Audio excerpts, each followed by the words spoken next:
Good evening, Steve. How are you today? I'm fantastic, Phil. Thank you for asking. How is wintertime mornings down in the Melbourne area today? It's getting cold. It's about 3 degrees Celsius, which is whatever that is in Fahrenheit land.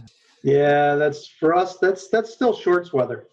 Here in Michigan, shorts and a sweatshirt. I see you got the sweatshirt on, but I don't know about the short stuff. It's that's about 38 degrees Fahrenheit, maybe Yeah, 39. yeah. Yeah. I am thinking warm.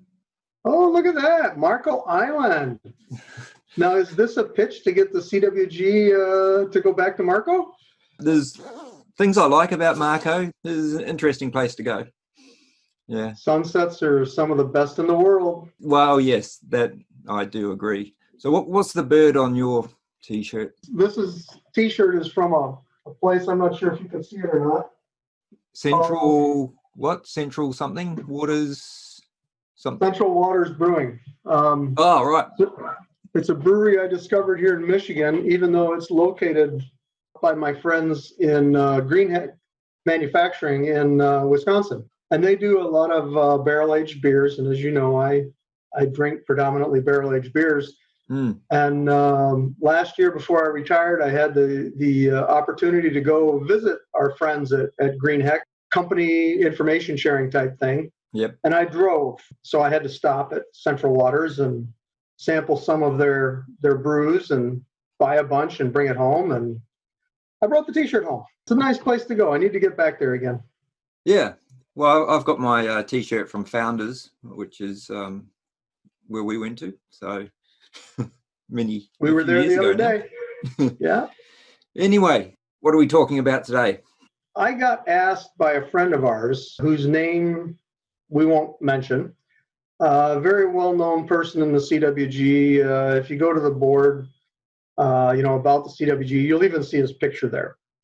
And he said, hey, is there any presentations out there that you know of that talk about the pros and cons of a gold client and why you really want to model in a gold client?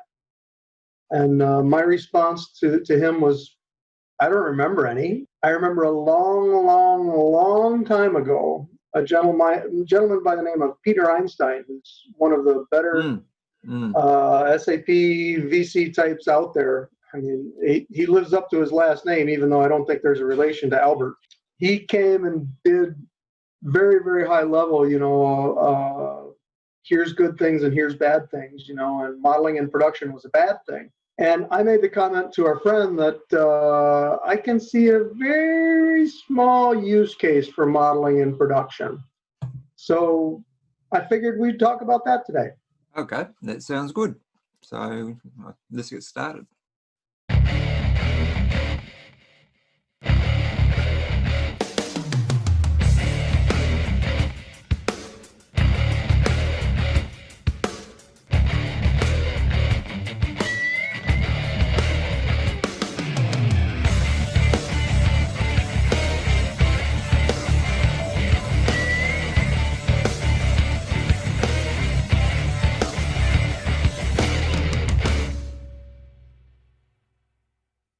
So I've got something I'm going to share with you, just so folks know what we're talking about when we talk about, a gold client versus modeling in production.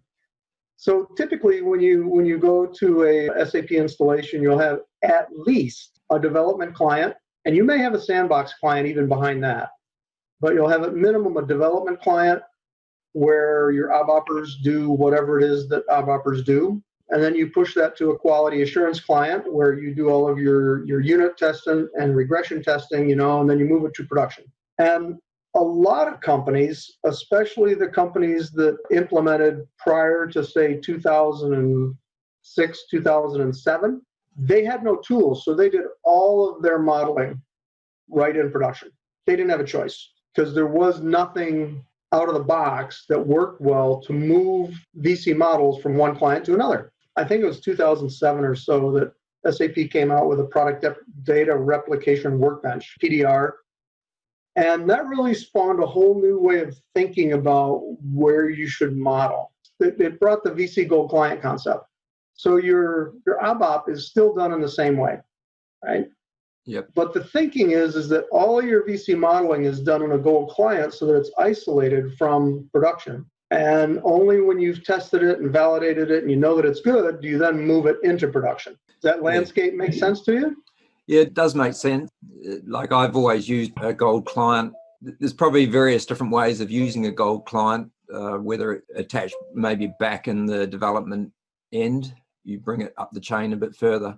There's probably pros and cons, I think, to each. Typically, I've had it back in the development, but I can understand that at times you'd probably might want to isolate your development changes from your gold client for various reasons. Well, and just to make sure that people understand, there are no sales orders, there are no production orders, there's nothing in this gold client except VC objects and VC models. That's it.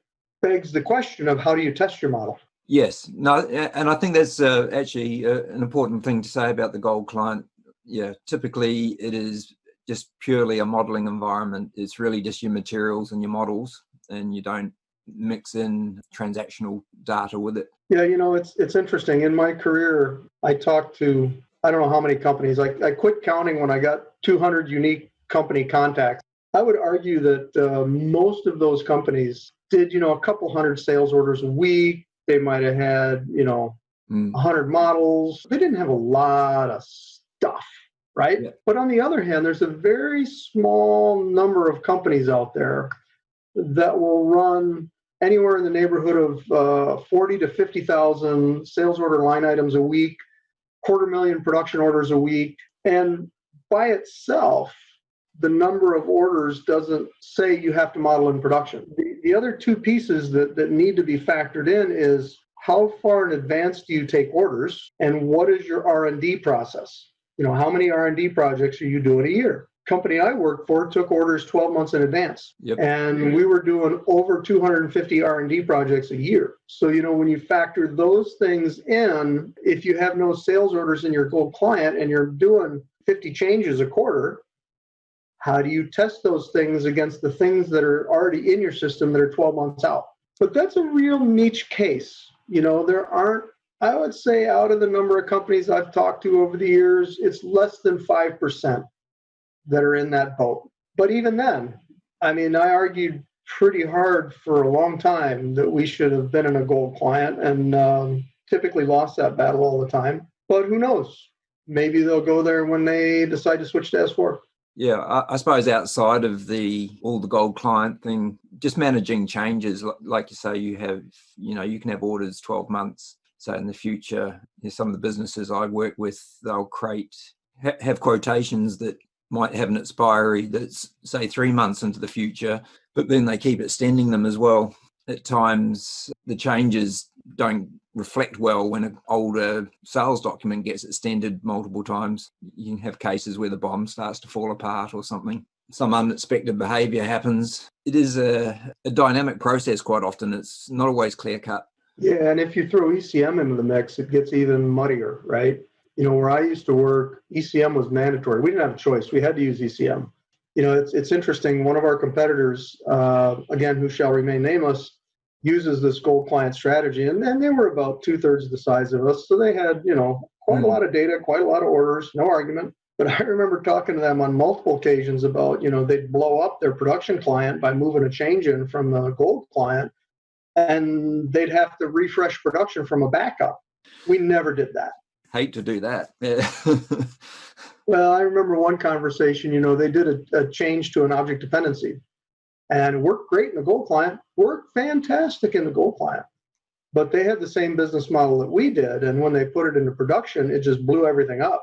Yeah, and I think that's an important point. So the gold client gives you a lot of flexibility, and you can do changes to your models because there's no transactional data there. You can make that change. Right. But when you push it to another client, that change is not always accepted. So you've got to monitor your ALE and sometimes do manual workarounds on the way through. I suppose the strategy I follow is our golden client does sit back and dev, so it's always impacted by any program changes that are going on, but typically that doesn't really affect the VC modeling.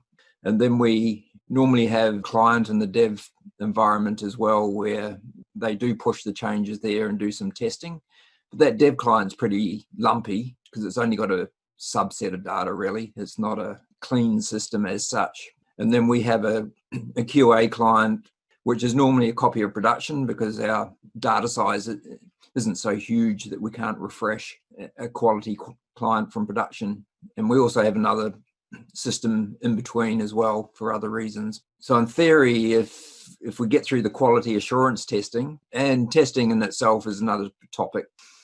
Yeah, and then you talk about refreshes. If your production database is under a terabyte, it's not an issue at all. Refresh anytime, anything you want. When I left, ours was like 8 terabytes. Right, yeah. Okay, that's, there's this old saying, quantity has a quality all its own. Where I worked, that was just extremely true. Now, the other thing to notice here is even if you use a Gold client, if you use ECM, you absolutely have to start your change master in the production client and then move it back to the Gold client. Otherwise, when you try to ALE it in, it won't exist and it'll blow up, right? ECM is probably another topic in that regard. I know one of the presentations at the conference about using ECM and ALE and everything, that was the approach put forward there too. Yeah, I've done a couple of presentations on ECM, and in SAP lingo, it stands for Engineering Change Management, but I firmly believe it stands for every confused modeler. It has a lot of good things about it, but it has a lot of pitfalls that can trap you very quickly.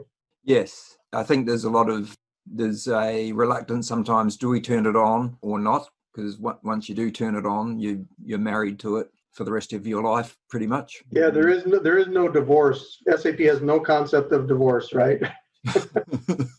Yeah, because I know you've made comments in the past on that area. I know we're going off topic just on ECM. It's not a trivial exercise just to walk in to the office next day and say, oh, let's switch this on. It does require some thought. No, and before you set up this landscape, you really need to make the ECM decision. But let's be clear.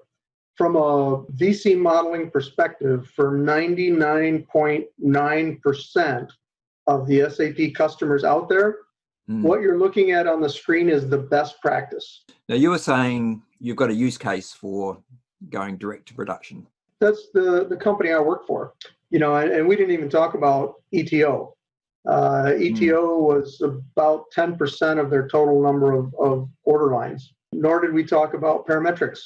Nor did we talk about generating CAD models on the fly.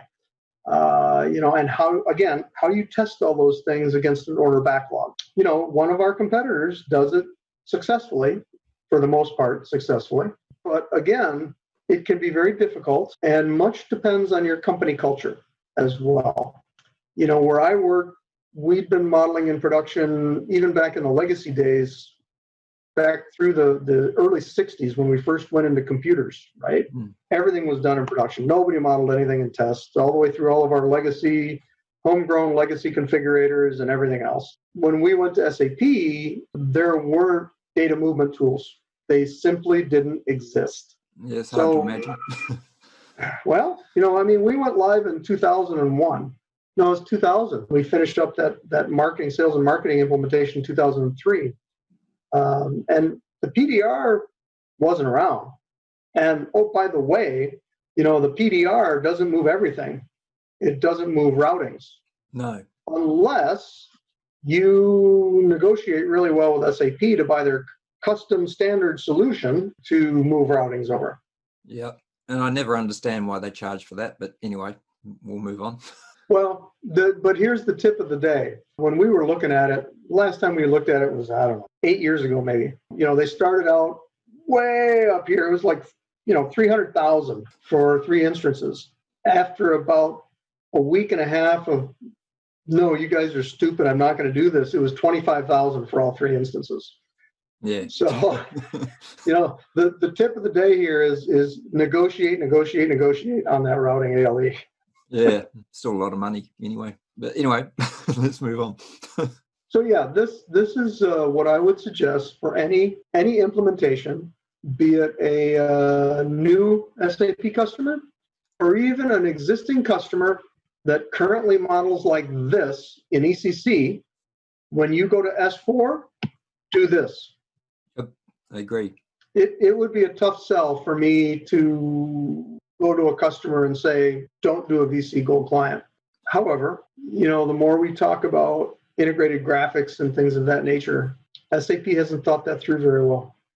I know at times, even with a Gold client, we do some things direct in production. It's mainly around the workarounds where the routing doesn't go. The other thing we do in production manually too is the BOM changes manually.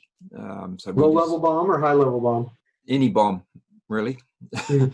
We found just in the early days that sometimes we would end up with duplicate items in the BOM after the push, and that may have been a bit of a lack of understanding of the BOM updates. So at times it would duplicate assemblies and things like that. Sometimes with BOMs, you send a delete message first, and then you send a create message again, which always felt scary to me. But and that would often fix BOM problems. But in general, with our modeling guys, we very rarely push a BOM through ALE. And the other reason too was because it unhooked all the component assignments in the routings we found.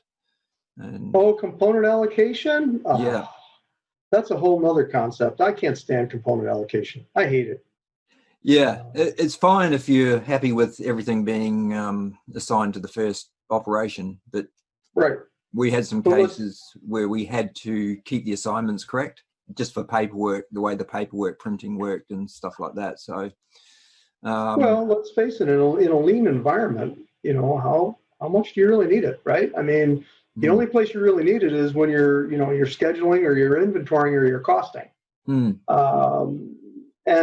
to be blunt, as long as you've got a production order at that place, as far as I'm concerned, you don't really need component allocation. But to your point, there's a bunch of stuff that doesn't move well in the PDR.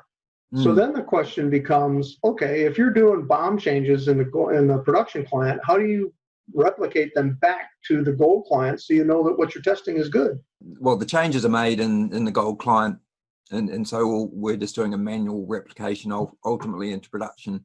But we do the same. We do the same manual replication in the QA client as well, so everything should flow. But so you're doing it 3 times? Yeah.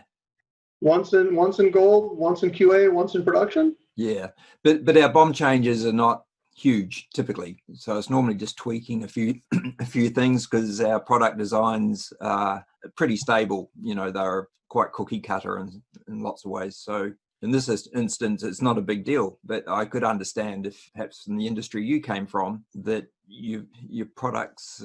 No, you're nodding. We would never tolerate that. Our mantra was do it once. Do it right, do it once. And then the argument devolved into, well, do you do it one time in Gold or one time in prod, right? And for us, the issue was, SAP, as good as the PDR is, it wasn't good enough for us. And you could argue that it is or it isn't, don't care. Yep. But that company's culture said PDR is not good enough because of this and that and the other. And, sometimes you just can't fight that. It becomes a pragmatic decision. You've got to run with whatever process works. Sometimes the concept of you should do it this way does not always work in practice. Like you say, due to scale, if you're making lots and lots of changes, that just puts a whole different spin on things. Yeah, my mantra was, is if you're doing something that's really similar to what you've done before, which, to be blunt, was a lot of our changes, fine, do it in production. But if you're doing something brand new, you better be doing it in development, because we didn't have a QA, we didn't have a Gold. So, go back to dev, test it in dev, make sure that it works. And then when you put it into prod, use an ECM, use a date, 15, 20 years out in the future, right? Yep. And then test the piss out of it. And if it works, bring it back. Right.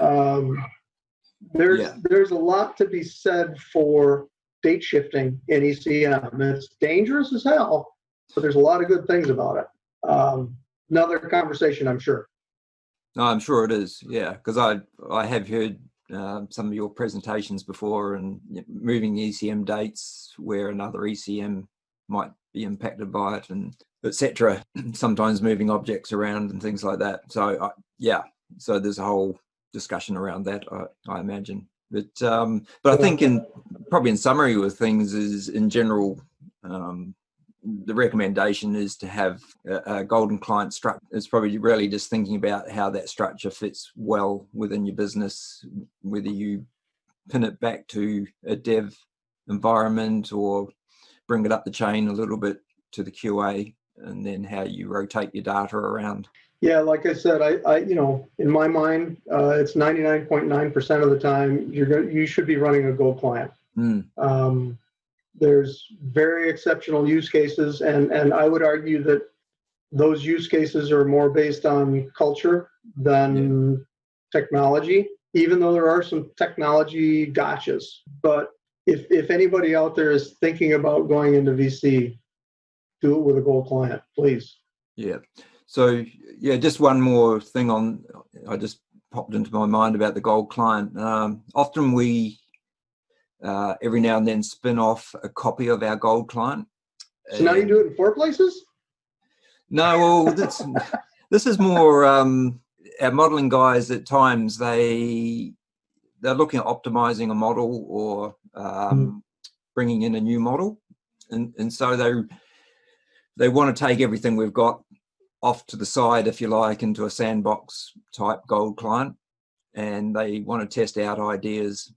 And then once they're happy with those ideas, then they'll come back and integrate into the real gold client. They find that quite an advantage if you want to experiment with models and enhance performance or whatever it is. You can sort of do it away from your clean client. You reminded me of one last point, is how much customization do you have? The less customization, the easier it is to do a gold client. The more customization, the harder. And where I came from, oh my God, we were heavily customized. But again, we were early adopters. We didn't have the benefit of these type of conversations or the CWG or things of that nature, and even SAP told us on so many occasions we'd bring in their platinum consultants and they'd say, well, we don't have a solution for you. I don't know how you're going to do this. Why did you buy SAP? And we'd look at them and go, huh? What? And we customized stuff. And you know what? It ran our business very, very successfully it's still running the business. Yeah. Very, very successfully. And like I say, there's not a lot of companies out there that take more sales orders than we did or process as many production orders as we do. And I think that's been good today, I think, Steve. I know we sort of bounced around the topic a little bit, as we do, but I think it gives people some things to think about with the golden clients. If they haven't got them now, they should moving to that in the future. If they have got it now, maybe that we've given some ideas on perhaps other ways to use the golden client. Well, and either way, if you do or don't have a gold client, please make sure you join the configuration work group and do a presentation on the pros and cons, because that's why Phil and I are having this conversation, because there's no presentations out there. I mean, our competitors did one on what their landscape is, but not necessarily the pros and cons of gold versus non-gold. Yeah. It's been interesting because when we thought about doing this topic, we hadn't really discussed it in advance or anything. So I think the conversation has sort of shown that there's different flavors of it and different considerations. So I found it useful. Well, good. I hope everybody else does too. And if they do, please remember to like and share the video and tell your friends about our YouTube channel. We're not getting any monetization off this, and we don't plan on getting any monetization off of this. However, we hope that you are able to advance your knowledge of VC and everybody else's, because it's about paying it forward. Yep, I agree. Okay. Well, thanks a lot, Steve. And we'll work out what our next topic is. Thanks, Phil. Have a good one. Okay, you too.